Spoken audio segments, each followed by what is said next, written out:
Welcome to the Asset Mindset Podcast, where we don't wait for opportunities, we create them. I'm your host, Daniel Fielding, former Green Beret and author of The Asset Mindset. Today, we have a very special guest, Mr. Jason McCoy. Say hello, Jason. Hey, hello everyone. And Daniel, thanks for having me on today. It's great to have you on. Thank you for making the time to be here with the Asset Mindset Podcast. And Absolutely. this isn't about motivation, it's about transformation here. So we're going to talk about, changes and transforming people's lives, changing their mindset. And let's gear up because your mindset is your greatest asset. So let's go. And why don't you share a little bit about your story and who and what you are? Yeah, couldn't agree more. So my name is Jason McCoy. A lot of folks know me as Jay. I am the founder and president of an organization called Index Archery. We use archery as therapy for people struggling with post-traumatic stress or symptoms thereof. We provide 100% of the equipment necessary for them to get started in their archery journey. And we work to incorporate them into their local archery community. For the sake of this podcast, what we're hoping to achieve from post-traumatic stress is post-traumatic growth through archery and having them in the exercise and futility. That's the drugs, the alcohol, the self-isolation, and all those other negative behaviors that people associate with PTS. That's amazing. And great work you're doing. People need help sometimes. So are you doing this just with military service members or is there law enforcement involved or how do people or who is eligible? So I very intentionally wrote into our articles of incorporation that anyone with post-traumatic stress is eligible for our services. But our target is military veterans, law enforcement officers, um, and then first responders, and then kind of a scale from there. Uh, and anyone informed in the topic knows that we're going after the highest suicide rate. We're kind of scaling it down from there, but that's the impact that we want to make. If we can take that 22 a day and even turn it into 21 for one day, then everything we've ever done is worth it. But we'd hope to have a much larger impact than that, as we continue to grow and build our programs and communities. Oh, that's great. So in each episode, we dive into the mindset, habits, and mission-driven thinking that turn everyday people into high performers or to change their life and Yeah. transform. What made you or where was your first transformation in life? Share that with us. Hmm. Um, I think for a lot of people in our shoes, a lot of people that join the military and are attracted to special operations, it starts with childhood. Um, I know I won't say I had the worst childhood by any means, but there were definitely struggles in my childhood. And I think overcoming adversity at a young age kind of primes your mind for certain things, and you build up certain defenses as a child that prepare you for later on in life. But ultimately, I grew up in South Louisiana, kind of grew up in the country, um, very blue collar family. And, I think again at an early age, hard work was exemplified and expected. Um, and that was, an early transformation for me. So, what were those childhood lessons that you've been able to incorporate as an adult or in your military career? Yeah, I think from where I came from, seeing the value of morals, and standing on your morals and the value of hard work, um, have served me well. So, is there anything as a kid that you're really stands out as a story is where you learned about hard work or you just had to suck it up Yeah. because you were with the Well, family working hard? well, so I'll elaborate, I guess. So I grew up with a severely handicapped little sister. Oh, Um, wow. I had to watch my mom quit her very successful job at a young age to be at home full time with my sister. Watch my dad enter a career in law enforcement, which even now, law enforcement doesn't pay very much. But I watched my family struggle to just make ends meet and to make, to take care of my sister adequately, but still provide, some sense of normalcy and quality of life for my brother and I. Um, and it's in South Louisiana, there's a lot of poverty. I didn't think we grew up poor, but certainly now that I'm a father and a parent and pay bills, I even appreciate even more, what my parents did just to be able to make it by and raise three kids. one of which they're still raising. They're going to have to raise my sister forever. Um, yeah, so watching their struggles, as a child, um, it's hard to capture all the lessons that are in there, unless you've grown up in that type of family. Yeah, that sounds very, very intense. A lot to take on and not understanding when you're a kid, like why is this and that happening or things with your sister. I'm sure that made you grow up and have a lot more responsibilities having to help Oh, out, I'm absolutely. guessing, right? Absolutely. And I've always been told my entire life I'm I'm much, older than I seem or wise for my years and all that stuff. And, I think I'm starting to catch up with that. I've got quite a few grays in the head now. But even as a young, 20-year-old in the military, people would always say, man, you're much more mature. You seem much wiser than you are. And I think it's because from a very young age, I had those responsibilities. Um, and then I also had a lot of understanding. Again, as a child, you didn't really understand, but you kind of grow into it. Those breaking points for my parents and seeing where, the stress would lead them sometimes. And, um, when I would start to get stressed in my own journey as a father and, as an airman and whatever, um, you start to see the signs of those breaking points. And suddenly you can realize, hey, I've got an opportunity here to do it different, you know, uh, to not get angry or frustrated or lash out when I'm overwhelmed, but find a different outlet. So you're talking about these breaking points, and we all have them. You seem to have grown or you've developed a mindset through your life where when you see a breaking point coming, you can shift gears or change, or what do you do if you sense like a breaking point? How do you cope? I think it starts with being very introspective. And listen, I don't want to sound like I've got it all figured out because I'm human.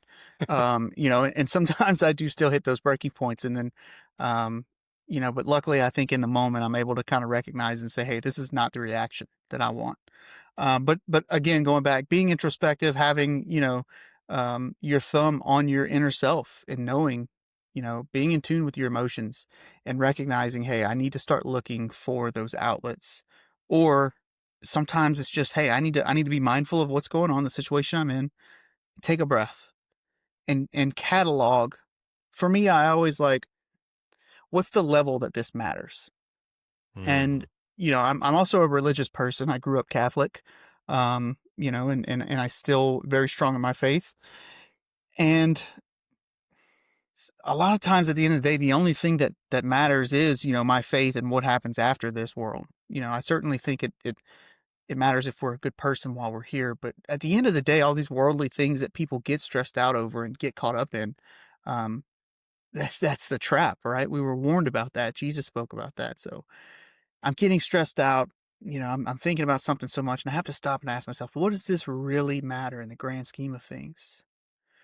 Um, and then sometimes again, I'm human. Sometimes it is worldly, but are my problems really that bad? Because I've had I say the fortunate experience. Some people would say it's misfortunate, but I've traveled all around the world and I've seen some of those third world countries. And I really try to boil down my problems and my struggles. What's it compared to theirs? So I think perspective matters.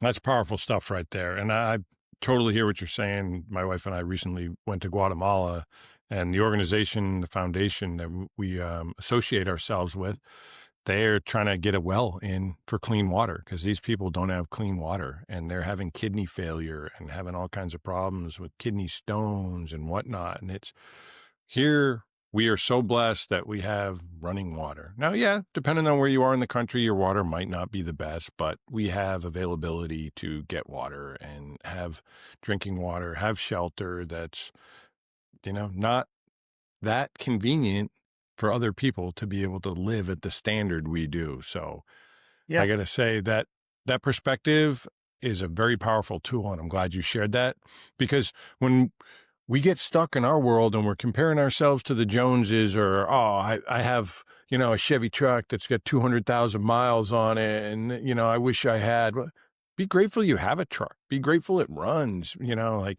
there's Yeah. people that don't have a vehicle. I know my first trip abroad, doing some mission work in the Dominican Republic, people asked me if I had a car. And I was curious. I'm like, why? And they're like, oh, you're rich. You have a car.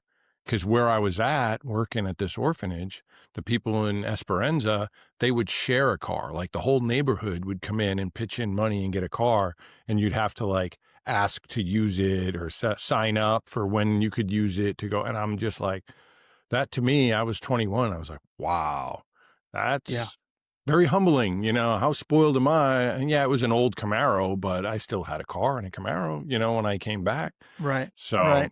I I think had a that's a very great similar tip. conversation in Afghanistan with one of my sources, and he always called us rich. And finally, I looked at him like, dude, I'm not rich. And he's like, and he was an older guy. He was Taliban. He's been working with airmen like me for 9 years. He's been on, he'd been doing the job longer than I had at that point. But he's like, you got a car? I'm like, yeah. And he's like, you got two cars, don't you? And I'm like, yeah. He's like, you got a house by yourself? Yeah. He's like, you're rich. I'm like, you know what? Yeah, thank you for that perspective because yes, I am. Those Guatemalans, the things that they would do, what they would give for the water that we waste every morning when we brush our teeth or do the dishes and just leave the water running, right? That's precious to them. We don't even think about it. Yeah. And the one thing we always have to remember, we could always have it better, but we could always have it worse. So be Yeah, grateful where you're at.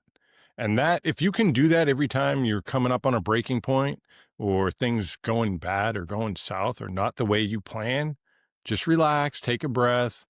The sun's going to come out tomorrow. Things are going to happen and just let it go. Don't focus on the little things or make a mountain out of a molehill. One of my former exactly. teammates used to say all the time, we'd team would get all spun out and he's like, "Hey, let's not make a mountain out of a molehill." I'm like, "Oh yeah, good point." So, Yeah.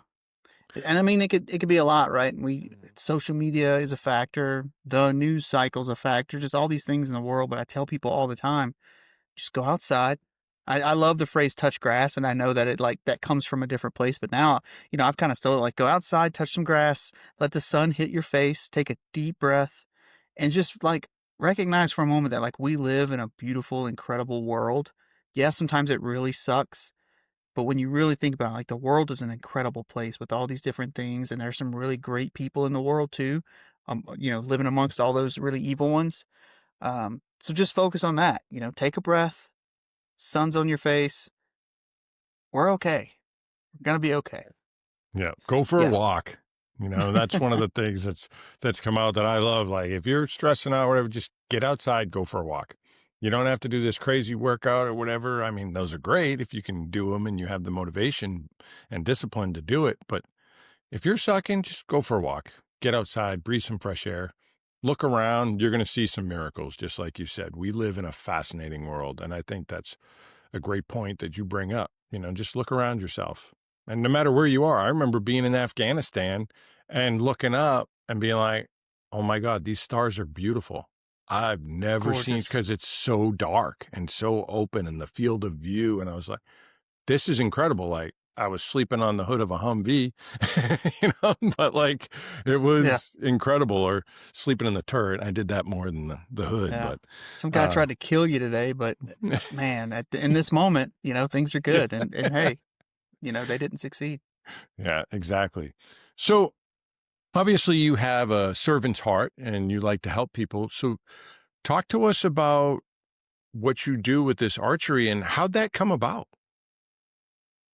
Yeah, so, for the first point, I think I've always had a servant's heart. I think that that's just how I was made. I get great joy out of helping, from a young age, whether it was through the church or Boy Scouts or junior ROTC, whatever. I was always in some type of service-oriented, group, club, mission, whatever. Index for me started out of necessity. Index's story is my story. So in 2015 in Afghanistan, I lost six of my teammates. Um, and it was one of those situations. I guess I can make a long story short here, but as Air Force OSI agents, part of our duties and one of the missions that we can get assigned while you're downrange is what we call counter threat operations, so CTO. So our job is all about keeping the airfield green. If rockets, mortars, ground attacks are occurring, then planes aren't allowed to take off.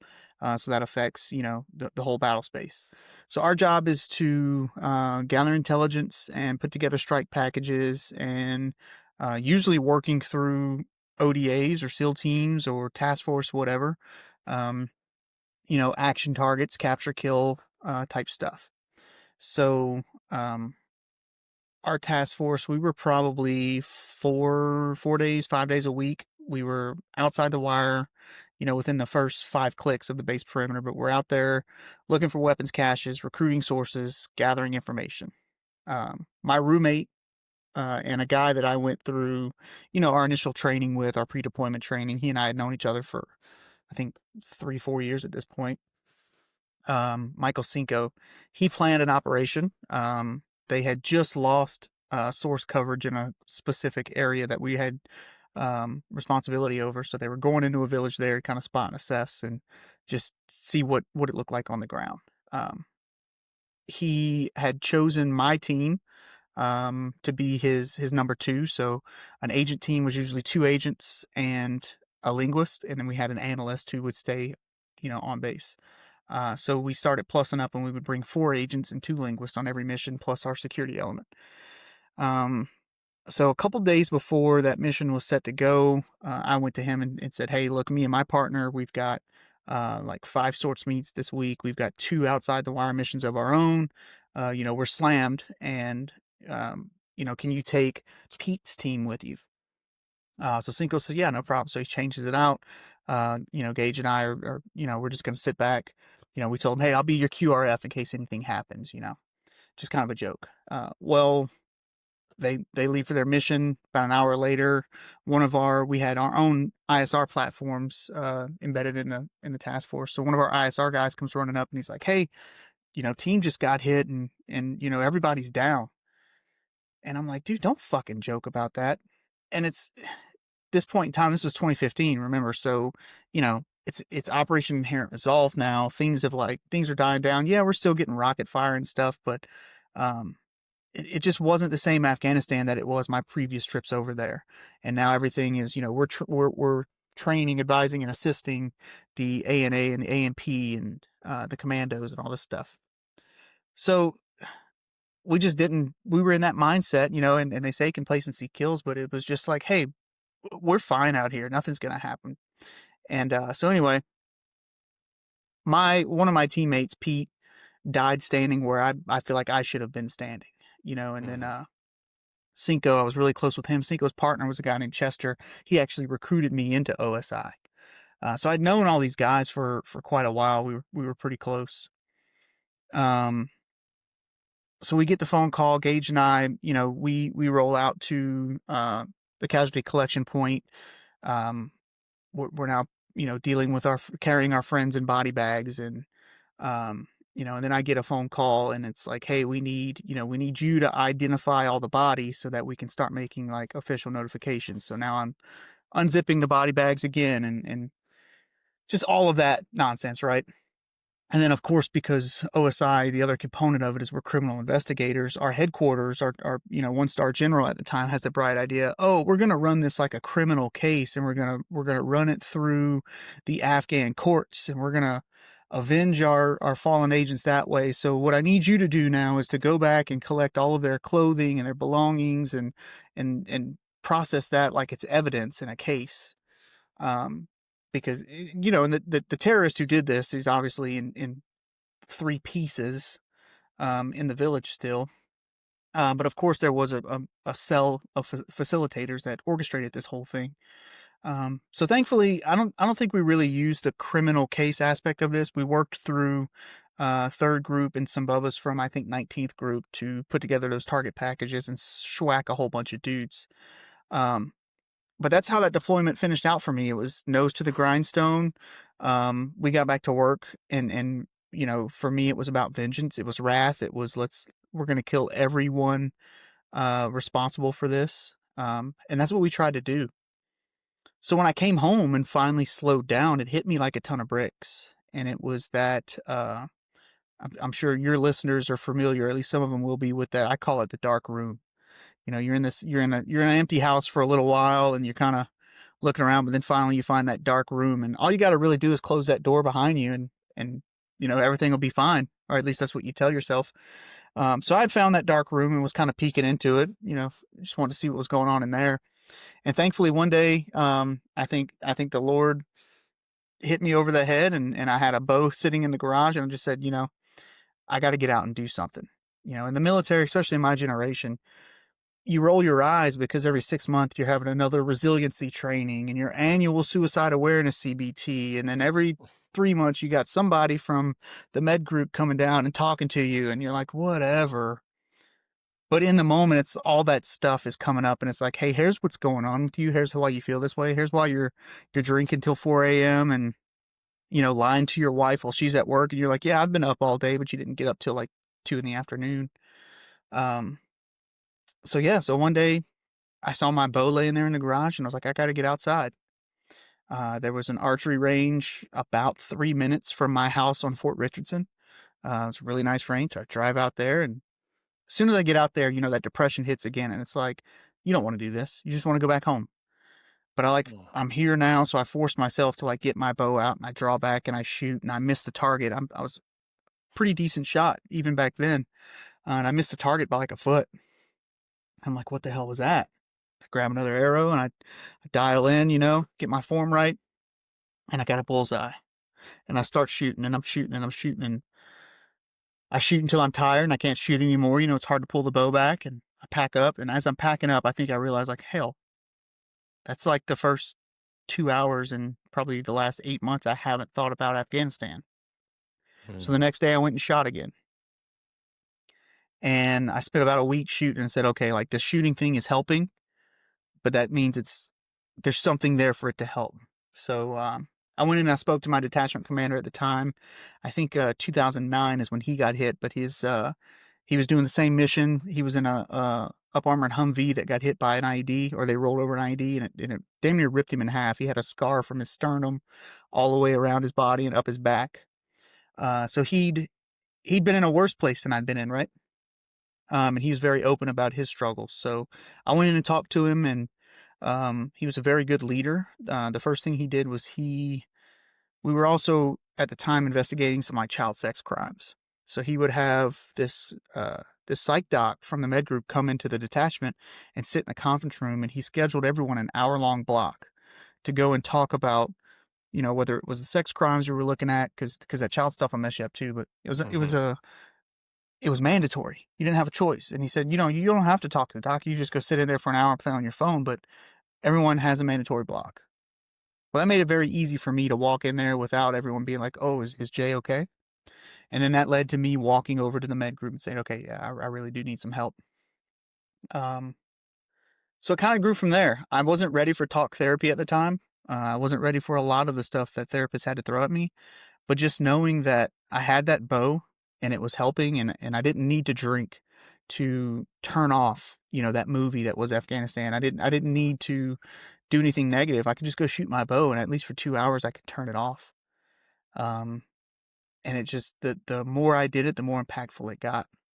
So 2019, I left active duty, joined the FBI as an agent, and moved to Virginia, and just had this fire light inside of me that said, hey, you're going to start showing people in this area what archery's done for you. And very quickly that turned into a nonprofit for me to be able to pay for the equipment that they're going to need to start their archery journeys. So far we've helped, I think we're over 70 people now. This year alone, we're at 31. And our goal was 20. So we're growing, we're making an impact. We're still young, but we've got some pretty big plans. That's fantastic. And what a story, man. Thank you. I can't imagine. I mean, I've lost guys in my company. I lost a good friend of mine, that Josh Whitaker. We went to the Q course together, and I mentored him a little bit because he was a little younger than me. I was older going through the course. And yeah, I was boarding a bird to go do a mission. And that's when I found out he died. So I can kind of understand the wrath type of feeling that you're, and I can't imagine 6 people and you were going to be there. So I'm proud of you for sharing your story. I'm grateful for you sharing the story, and it's an inspiration for others that are in some darkness and understand that you can turn it off. For you, it was archery. For a lot of other people, sounds like archery helps. But you can find a habit or get involved with something that your mind has to be focused on. I think with you, you talked about focusing on the target and hitting the bullseye and like how that felt like, because you have to focus if you want to hit Have the to target. focus. Yeah, that's why it works, right? And it's not just archery. It's not like we found something new here. It's any activity that requires that focus, concentration. But when you can have something that's a mind body connection, but some other effective therapies, learning to play the drums is an incredible one for people. Guitar is good. Jiu-jitsu, fly fishing, yoga, meditation. There's a lot of alternative modalities out there, but archery has the benefit of a kick-ass community that goes with it. And it's what a lot of guys miss. There's a lot of guys that I think part of my struggles when I first left the military was just like people can't relate, and as veterans, we already have that dark sense of humor. But I really did feel it like, when I got to the FBI Academy, thankfully there were some former Marines in my class and I could kind of joke with them. But for the most part, we had people in our class that were former principals and scientists and street cops without any military experience. And you got to be careful. You crack the wrong type of joke at Quantico, and suddenly you're out on the street. They don't want you around. Yeah. Um, but average everyday citizens, even outside of the law enforcement community, they just can't relate to what you've seen, done, what you're going through. Um, but you have a lot of veterans in the archery community.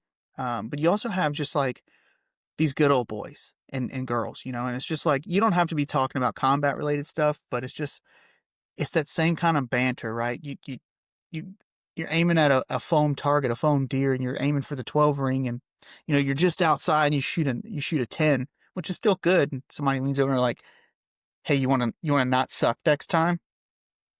And you just start laughing. You know what I mean? It's just like that type of camaraderie that people miss about the military. You find that in the archery industry or in the archery community.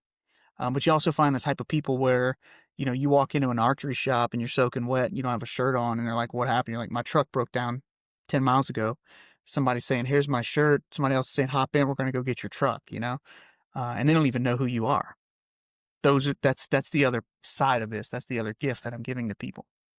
Well, I'm glad you shared that because even myself, I'll admit it, I was thinking more of, turning your mind off and focusing on shooting and the target, pulling the bow back, breathing, the control and being in the moment. You're spot I on. Yeah. wasn't, I wasn't in the, I don't want to say judgment, but I guess I was being a little judgy. I wasn't thinking of the archery community as impactful as you just shared. So I'm glad you shared that. Yeah. So for our program for Index, it's a delta. It's three columns, if you will. It's your mental and spiritual wellness. It's your physical wellness, because we're getting, in some of the best cases, we're getting guys off their couch for the first time in months or years. We're getting guys outside of Mm. their house, getting them outside, pulling back a heavy pounder. You're doing something physical, probably for the first time in a while. So it's your physical wellness, but then that social wellness piece is huge. And that's, if I give a guy a bow and all he ever does is shoot at 20 yards in his backyard, then therapy is occurring and his brain is being allowed to process some of that trauma and do the work. And there's some benefit there. But if you combine those three and you get that social wellness piece, and now it's because he has this community that he's a part of and he's friends, he wants to shoot more. He wants to go and do more things. And when he starts to have a bad day, he's now got a friend that he can call that actually gives a crap and is not going to let him off the phone. You know what I mean? It's like, that's why it's effective. Wow, that's cool. So what type of things do you do as the community that you've built? Yeah. So, we host 3D archery events, and we host and attend. So here in Central Virginia and in the communities that we're looking to build some of our outposts through our ambassadors, um, a 3D archery event, think of it uh, like playing a round of golf or disc golf, right? You go out into the woods, you walk a trail, or it doesn't have to be the woods, it could be a field. You walk a trail, and along that trail, you come to your hole or your stake. And at the end of a cut lane, you'll have a realistic animal target. So, you know, it could be a deer, a black bear, but then there's some wacky ones. There's a company out there called Reinhardt, and they make like dinosaurs. They have like a whole Jurassic Park line, so it's like a velociraptor down there. But your more traditional ones are going to be North American game animals. Um, they'll be at different distances, one depending on your class, but then they try to vary them, right? So let's say you're shooting in the known 30 class. That means that you can use a rangefinder, and the furthest that animal is going to be is around 30 yards. There's like a yard or two, give or take, but it's around 30 yards. You can go all the way out to your known 60. Then you have these open pro classes where you have to guess how far that thing is. But it's not going to be further than, say, 60 yards. Hmm. Um, so you stand at your stake, you shoot one arrow at that animal, and then everyone in your group, you usually shoot with 4 to 6 people. Everyone shoots their arrow. When you go down, there's scoring rings on this animal. You write your score down, on to the next one. And in most events, there's 20 targets, and then you'll have a 21st target that's your bonus target, and lets you replace one of your scores. So you're out there for, depending on the length of the course, 2 to 4 hours, having a good time, shooting just like you're playing golf. Um, and then there's another event that we go to, we're a part of. It's called the Total Archery Challenge. It's a major event that travels around the country every spring and summer. And they do them primarily at like ski resorts. So in the summer, they're closed down. Mm. But you'll take a ski lift up to the top of a mountain, and then you'll shoot an archery course on your way down. And it'll be like, a 4 to 6 mile hike, and it's some pretty rough terrain. And now instead of taking those 60-yard shots, you might have like a 90-yard shot on a deer target, and there might be, a moose target at like 120. That's like a novelty shot, and it's off the side of a cliff. Just something incredible, or you'll have a black bear target, but it's tucked behind some rocks, and there's a log in the way, and you've only got like this much of that animal that you can see, and you got to sneak your arrow in there. Um, but it's also part trade show. So you get down to the vendor village, and there'll be, Index Archery will have a booth set up. We'll be hanging out, and you'll have, 100 other companies down there, and there's prize giveaways, and, people are drinking alcohol. And I've been to quite a few of these events. And as soon as I say, hey, there's alcohol there, you think, oh, well, how many fights do people get into? Zero. I've never seen a fight. I've never seen an altercation. Again, because it's that archery community. So you get people in these environments where everyone's there for the weekend for the same reason. We're here to have fun. We're here to shoot bows, hang out. And it's just like the most incredible atmosphere versus, I don't want to hate on the gun community, but I was a firearms guy in the military. I was a firearms instructor for the FBI. I've got a lot of background there, and I know a lot of people in that community. And it can be very difficult. It can be very braggadocious. It can be very competitive. As far as, oh, you're, in the archery community, people will like rib each other. It's that Ford, Dodge, Chevy, with your bow company. But in the gun community, there's like a little bit more spite to it. If you're like a Glock guy versus a SIG guy or a staccato guy, you know what I mean? Like, people mean it when they're like, oh, you shoot SIG, like, go screw yourself. What, dude?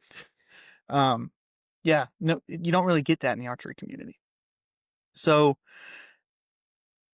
that's just one aspect of it. There's also indoor leagues. The Olympics are coming around soon, and you'll see archery in the Olympics. There's field archery, and that's mostly what you see there. There's indoor archery. There's so many different facets. And then, one of my other passions is bow hunting. And while Index is not an organization that takes people hunting, that is one of the paths that we can set you on. And then we can partner with, you probably know of Tony Cowden. He's got a nonprofit called The Reason Outdoors. They take guys on hunts. Operation Pay It Forward is another veterans organization that takes people on hunts. So we could partner with those and get guys hunting. Wow, that's so cool. Yeah, I was just thinking like, hey, going to the range type deal. Those 3D archery events sound pretty amazing. Like a round of golf, people love that, but it's archery Yeah. and it's different animals, challenging. I can see like, you're outside, you're walking the trail or like the ski resorts. That's brilliant. Yeah. I think that's amazing. So, all right, listeners, pause, go in the description, check out Index Archery. You want to know about them, you want to connect with them, all the information will be in there. And please give us a like, subscribe, and share this video with others that you think may need to hear it. We're trying to do positive things in the world, and you giving a little like or sharing this will help us continue to bring that positivity to others and maybe reach more people and help save some lives. So please, cost you nothing, hit the button, like, follow, and share. So, wow, brother, I can't thank you enough for sharing your story. That's incredible and inspiring. I'm proud of you for what you're doing and what you're creating. Um, I just, I want to know now, like, how much fire and passion do you have now that you've started this and seeing it shape and change people's lives? Yeah. It's an inferno. It keeps me going every day. It keeps me, it's a drive unlike anything I've ever had before. Um, I tell people when I was in the military, I wanted to be in a special operations, and I got the opportunity to go, behind the fence at Fort Bragg and be a part of a tier 1 unit. And I thought that was like the pinnacle of my life. No, that's like, that's like a grain of rice compared to the mission that I'm on now and what I can do again, because I know the impact it had for me and how archery changed my life and changed my journey. I try to be a font of positivity, but it wasn't always like that. And again, I'm still human, and when I tell people, someone asked me one time, it was a guy I was bringing into the program, and he asked me, this guy had spent 10 years working child sex crimes, looking at some of the most heinous shit in the world. And, it affects you. And I've been there. I've done that work. And he asked if I've ever had anyone come in my program and go back to being the person they were before, whatever it was happened. I said, no, that's impossible. You can't go back. There is no going back. But you can use what happened to you to for positive outcomes. And you can change the story so that it's not controlling you anymore, but you control it. And you can almost turn it into a superpower. Um, but you still have bad days. I still have bad days. Um, October 13th is the day that me and Cinco got to Bagram. October 13th sucks for me every year. Um, December's a rough month for me every year because that's when they lost their lives. Um, but it used to be come December, December 21st, I was taking off work. I was going to be in a hole. I was probably going to have some drinks.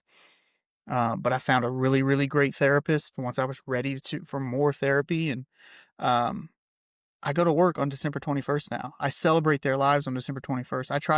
I try to do something worthy of their sacrifice on December 21st and be a better person because of what happened to me and what happened to them, and not using it as an excuse to be a piece of shit on that day. You know what I mean? And I'm not calling anybody out. Everyone's at their own phase. So I hope no one thinks that I'm calling them a piece of shit. But in my mind, the things that I did was shitty for me. Yeah. No, it Um, makes complete sense. And I like what you did mentally. And this is something that I want to touch on a little bit. And you can share how you did this. So mhm. you used to be bummed and down and out, depressed, angry probably on that December 21st. How did you reframe? Because what you said is you reframe it now and it's a celebration of their life. That Yeah. day, you now use that. How were you able to make that shift? I think it was a gradual realization for me, but it's become, it has to do with this mission and the impact that we're having on other people's lives. The first person that came to me and said, like, look, they, and for lack of better words, they were looking into that dark room themselves and they're not anymore, made all the difference to me. And that's when I said, okay, I need to make sure that I'm okay and that I'm going to stick around because I have work to do here and work that's important. The amount of people now that have come to me and told me, a couple months ago I had a guy, I'm sitting here right now in the I call it the bow garage. It's my little bow shop garage. But I was sitting here with a guy, and he had a major life change because his former coping mechanism was alcohol and party it and motorcycles. And then he got married and had a kid and had to clean his life up, because he wanted to, but he was left alone. Hey, I'm not dealing with the alcohol and the partying anymore. Well, all of his friends were over there, so now he's alone. And he was not doing so great, but he was praying just for somebody to come into his life, and then he found us. So him and I are in tears here in my garage, just listening to him. And it's like, yeah, man, what happened to me in Afghanistan led to this. I wouldn't be doing this if it weren't for their sacrifice. It's a gift that they gave me. And as crappy as that sounds, sometimes the Lord will take what was intended for evil and use it for good. And I think this is one of those situations.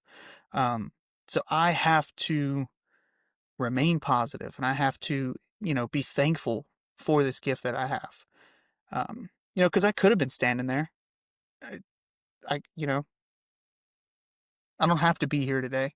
And that's the first question you ask yourself. Anyone in my situation, anyone dealing with that survivor's guilt, why did I come home from that deployment and these people didn't? Okay, well, here's the why, if you choose to recognize it. Yeah, so that's where the fire comes from, but that's also where that mental shift comes through. I've got so much to be thankful for, um, but nothing good comes from being negative. So I force myself to be positive and be appreciative and look at things in that good light. So forcing yourself to be positive, you got to have situational awareness. Okay, like you have to be aware, like you're going down that dark path. So Yeah. how do you do that? Is there techniques or how does that work for you? Can you talk us through that? I spend a lot of time in quiet reflection, so I think sometimes it's helpful to turn off the noise, the music, the podcast, even, no offense, and just spend 20 minutes in your car driving in silence and just do a self inventory. Um, I used to get mad a lot on the road. Somebody would cut me off, or I'd see somebody on their phone, be like, "Oh, this idiot," um, you know, and I'd start asking myself questions about stuff like that. Hey, how's my day going? Do I feel like I'm having a good day? If not, why? Did I just get mad at somebody on the road because they're on their phone and it matters, but it doesn't really matter type of way? Um, have a conversation with yourself and check in with yourself. How am I feeling? How am I doing? What did I do today that was good? What did I do today that I didn't like? How did did I act in a way that I didn't like? Did I eat something that was unhealthy and I'm trying to do better? All those little things. But I think those internal conversations, um, and that, again, being introspective, help you to kind of see the picture a little bit clearer and give you those warning signs when you do start, seeing that darker path. No, that's great. Self-reflection is so important. You and the quiet space. Hmm. Absolutely. You got to give yourself that quiet time. Myself, I go out on my front porch. I get a wraparound deck that overlooks my farm. I see my Oh, cows and those things, and just those little moments to just take some deep breaths, do some breathing, you know, find the peace in the moment. We yeah, talked about it in being in Afghanistan, like, hey, people were trying to kill me. And then you're seeing the pretty stars at night. Like there's a lot of bad stuff out in the world, but there's a lot of love and beauty too. yeah, So you can find it. I'll share something with you and please pass this on and share it with your group is glimmers. Now, at first when I heard this, I'm like, well, glimmers, what are you talking about? Well, people say triggers. Oh, there's this that triggers me. Oh, that hmm, trigger, somebody cut me off or this happened and, this broke and it triggered me or there's a crowd and I'm getting triggered. Find glimmers. Glimmers are little things that are beauty. Hey, look at the way yeah, that sun's coming through the cloud. Hey, look at how blue the sky is today.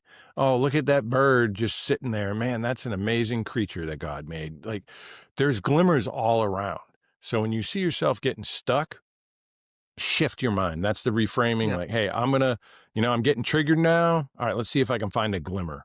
So I hope that helps or makes sense. And especially for you listeners out there, I hope that is something that you can put in your toolbox and you can use. yeah. I think that's wonderfully put. That's great. Well, thanks. I stole it, kind of.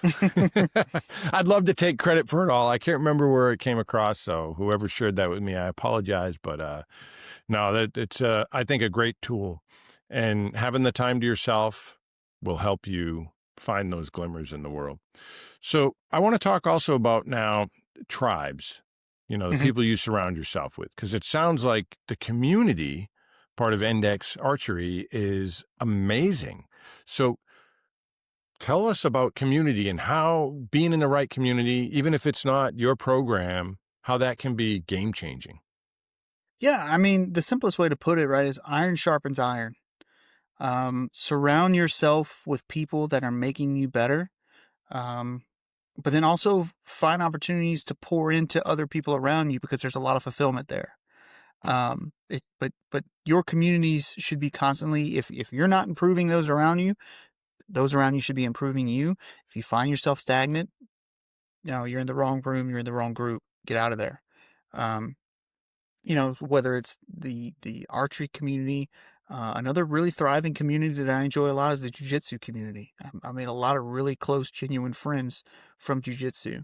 Um, I think it's vitally important though for people to find that. Isolation is the opposite of that, that self-reflection that we talked about. It's good to have those quiet moments when you have uh, your stuff together and you've got that community to rely on. But if you're isolating and you have no community, well, then that leads down a very, very dark road, because you got nobody but yourself to really talk you out of doing anything stupid. No, definitely. I've definitely been talked out of some stupid stuff right now. Yeah. My buddy Bossy out there, man, brother, thank you. And you know what I'm talking about. Uh, and others. You're not the only one, but yeah, the tribe around you can be so amazing and so impactful. I think we don't realize sometimes how impactful that the people around you are. I talk about anchors and balloons. A balloon's going to lift you up. They're going to help you rise up and overcome and get over obstacles. Anchors are going to drag you down. And you need to assess the people you're around, because if you're around people that all they're doing is drinking and complaining and mad and angry and have this victim mentality, like, oh, poor me or woe is me, that's not helpful. You got to break free Right. from that tribe and find a new tribe. Someone like Index Archery or Jiu-Jitsu or whatever it is, someone that's positive. A group of people that want the best for you, that aren't trying to Yeah. stop you from getting your dreams. So, speaking of dreams, what are you dreaming about with your next goals? Like, where do you want to go? I'm sure you want to get out of the Bow Garage and maybe do more. Although that might be Yeah. your happy So space. So, so the goal is a project we call the Index Archery Proving Grounds, or EPIC. Um, mm. it's going to be a terrible acronym like the military does all the time. No, it's going to be an EPIC epic is a experience. exactly, it's an epic experience. So again, part of my path to getting here, I don't think anything happens by coincidence. And during my short 6 years in the FBI, I had the opportunity to get sent to a post-critical incident seminar. So this is something the FBI does. Anytime you get into a shooting or a mass casualty event, or people towards the end of their careers who've worked, again, if you spent 20 years working crimes against children, you've probably seen some things. So they send you for a 4-day, I don't want to call it a retreat, but it's a seminar. Um, and there you just get exposed to so much. Group sessions with a counselor. There's a chaplain there. There was a support animals. The mornings are usually filled with classes, and it could be classes on how to sleep better, how to eat better, how to manage your day,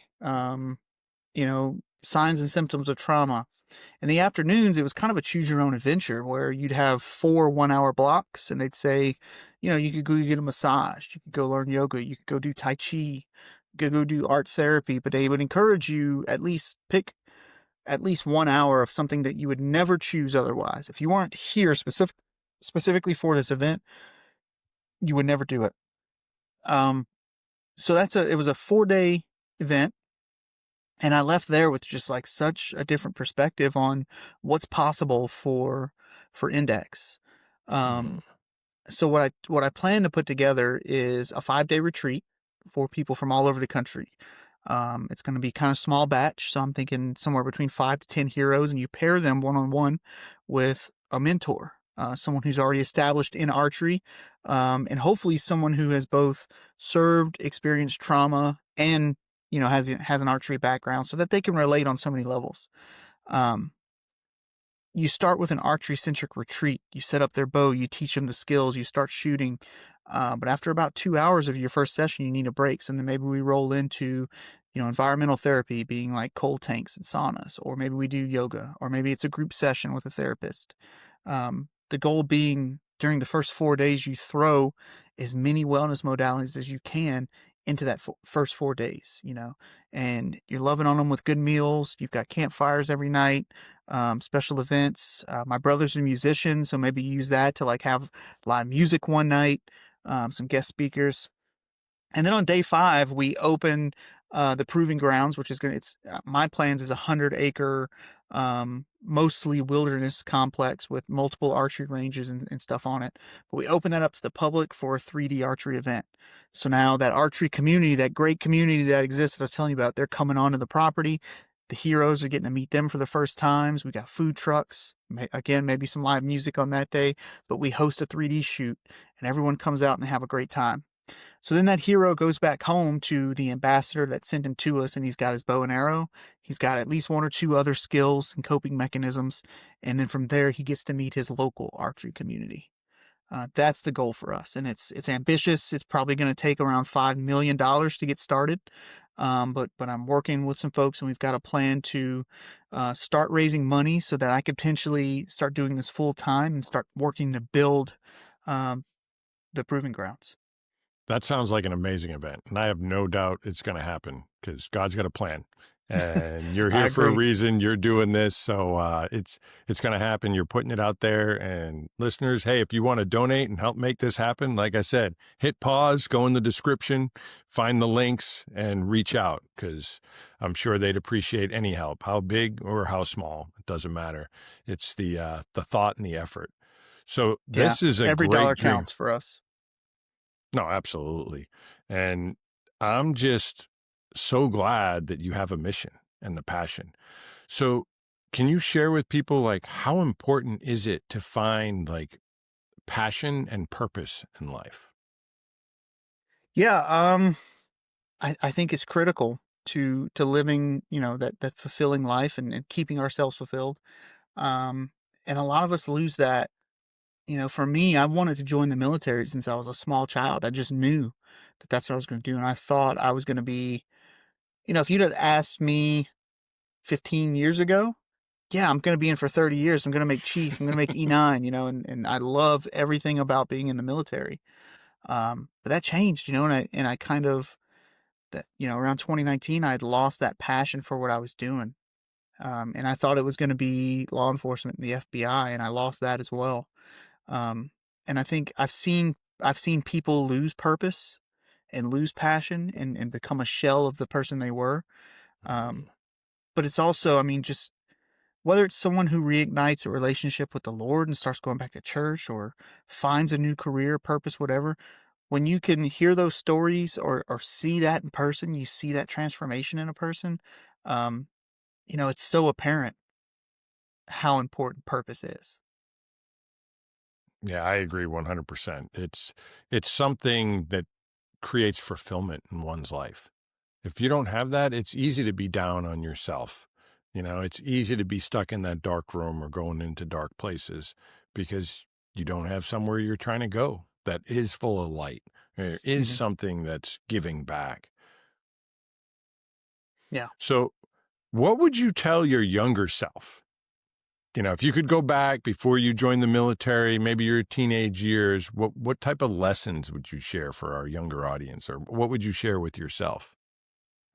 That's one of the things that I reflect on all the time, and I think it's very common for people to have that daydream. And man, if I could go back to 8th grade and have all the Mm, knowledge that I have right now, understand everything, but I'm in 8th grade, what would I do differently? And part of me says like, well, back in 2011, the first time you heard about Bitcoin, because some airman was buying acid tablets on the dark web with it, buy Bitcoin. Um, I had another guy. When I was becoming a firearms instructor for the Air Force. It's called Combat Arms Training and Maintenance. I was in that schoolhouse, and we had this guy. Part of it is you have to give speeches because you're becoming, an Air Force instructor as well. This guy gave a speech on this weird company called Tesla. They were making these electric cars, and afterwards, we all went out to dinner, and he was trying to get people to buy stocks in this company. And I'm like, I don't care about your robot cars. And Yeah, if I could go back and buy Tesla, but those are the things, you think about, but then really what I always come back to is what would I do differently? Nothing. Hmm. If I could tell myself, if I could go back and talk to my teenage self or, that 18-year-old A1C McCoy, you know, bright-eyed, bushy-tailed, bleeding blue for the Air Force, I would just say, "Hey, man, like, take a few more pictures and try to enjoy the ride a little bit more, Hmm. but just enjoy it." And I would change nothing because again, the way that I live my life and the faith that I have, um, when I look in the rearview mirror and I see everything that had to happen to get me to the place where I am right now, I couldn't have planned that out. It's not my doing. You know what I mean? The plan's too perfect. The pieces all fit together a little bit too nicely for it to be coincidence. So I know that where I am, there's nothing that I could do to change it. You know what I Yeah. mean? And that can sound discouraging to some people who feel like they're in a negative place right now. And they're like, oh, well, you think, God has this grand plan for you and you've got this nonprofit and look at you with all your hopes and dreams, but my life sucks. I would tell you to, trust the Lord, and know that sometimes when our life is the worst, because you take me back to 2015, December 22nd of 2015, and I felt like my life sucked pretty bad right then and there. But sometimes he's preparing us. We ask God for strength, so he gives us something super heavy to carry. We ask God for wisdom, so he throws a bunch of really hard lessons at us. It's never going to be he snaps his fingers and you get what you wanted. Um, No, Again, very, very well perspective. put. Very well put. And like you said earlier, iron sharpens iron. The heat, fire, pressure, that's for you to come out better and stronger on the other side. How many Absolutely. examples are out there in the world? Your story. I've got stories. Friends, people that have been on the show have amazing stories, lost limbs, and they're like, it's one of the best things that ever happened to me because it helped me focus on this or that or change. I'm a better person now because of it. And if you're in Yes. that hard spot, realize it's going to shape you and mold you to do bigger and better things. And you just need to understand that. Give yourself grace. We all suffer. We all get angry. We all get depressed. Give yourself that grace and just take one small step each day. Yep. Just step by step. And next thing you know, you're a mile down the road or the journey that you're on and you can do it. And I think, Jay, you're a prime example of that. And I'm proud of you. I know I already said this, but I'm proud of you for sharing that story because losing people that you're that close with and you lived with in years. I mean, military people know what I'm talking about. Like you're bunking together, you're eating together, you're going to bed, you're waking up, you're doing all the things. And it's losing a family member and Yeah. it's hard. And for you to figure it out and now empower yourself to help others because of that and where you're at, it's amazing. And I hope his story gives you listeners hope. Like it can happen. Whatever dark spot you're in, it doesn't have to be dark forever. Light will shine again. You could be in a tornado. Guess what? A tornado passes. It's going to rip your life apart, but if you're alive still, you know what? The sun's going to come out again. There's going to be a blue sky again. It can't be a tornado forever. So hold on, grab something, find a friend, find a program, find people around you and get out there, go for a walk and just change your life because you are ultimately your greatest asset. You can change your life more than anybody else can. So before we wrap up today, is there anything else you want to share, Jay, with the audience and what you would like to send away with or give another plug, whatever it is you want to do? Yeah, well, you've thanked me for telling my story, but I'll say, it hadn't always been that way. And early on, I had a lot of trouble telling my story. So I can encourage your listeners if they have a story to tell, start telling it. Um, and because a lot of times it's not just your story; it's someone else's story too. Whether it's a story of Mm, loss or sometimes something bad happened to you, and there's a story of the person who did it to you. But there's power in telling that story and exposing that negativity. But for me, there's a lot of power in telling their story and saying their names, and letting people know that they lived. And in telling my story, it often opens up questions about them as well.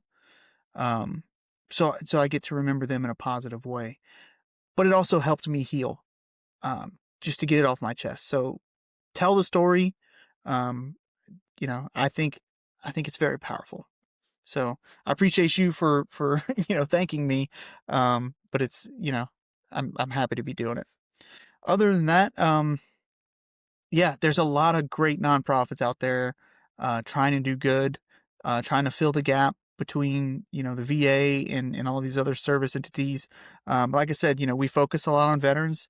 We also focus on first responders. They don't have a VA. And a lot of times first responders it can be a very thankless job. So just support the people in your community, the heroes that protect our freedoms, and the heroes that protect our communities. Support them. You don't have to support Index Archery, but I encourage everyone to find a nonprofit out there to support, and the impact that people can make by being a continuous donor, a monthly donor. If someone gave me $5 a month for a year, that's much more impactful than one $20 donation. And you may not think about that, but if I had 100 people giving me $5 a month, I can start buying bow packages. If I had 1,000 people giving me $5 a month, I can start putting together more programs and changing a lot of lives. You know what I mean? So for your listeners, just think about that. Find a nonprofit, $1 a month, $5 a month, or whatever. You can really change that nonprofit's life and their trajectory just by something as simple as $5 a month. Um, Set it and forget it. PayPal will let you do it. You're probably wasting that much on your second Netflix subscription or that Hulu you never log into anymore or something. You know what I mean? I guarantee you've got $5 somewhere that you could give every month to a nonprofit. But yeah, we need your help. I know the economy's rough right now for everyone, but it's also rough for nonprofits. Um, so that's my plug. I No, really great. appreciate your time, and I appreciate the conversation. I appreciate the platform and a chance to get our word, our mission out. Well, it was an honor to have you here. Thank you for your service. Thank you for what you're doing now. I can't wait to see what epic turns into. I love it. I've already started to visualize it and see it, with the whole campfires afterwards, training, all the events, and then ending with the whole 3D archery course. And like that's an amazing program, and the way you're visualizing it and the way you're sharing it, I see it. It's going to happen. So more power It's going to to be you. epic. Of course, why wouldn't it be? But seriously, everybody out there, thank you for watching. Please don't forget to like, follow, and subscribe. Share this. And it costs you nothing to give a like and subscribe, but it really helps us get out there and share our messages with other people that need to hear these things. And thank you again. As always, don't forget, own your power.